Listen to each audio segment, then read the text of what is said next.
Ang limang palatandaan na mayabang ang isang tao. Bato-bato sa langit, ang tamaan, bukol-bukol. Una, feeling expert sa lahat ng bagay. Yung tipong halos lahat ng bagay alam na alam niya kahit hindi tinatanong. May opinion agad. Pangalawa, laging ako ang bida. Kahit group effort, parang siya lang ang gumagawa ng lahat. Kahit hindi tungkol sa kanya, naging kanya. Pangatlo, ayaw tumanggap ng pagkakamali.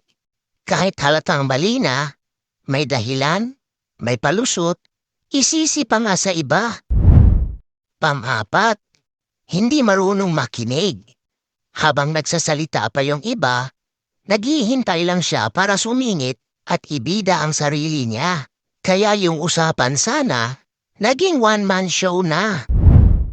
Panglima, wala yan. Mas magaling ako dyan.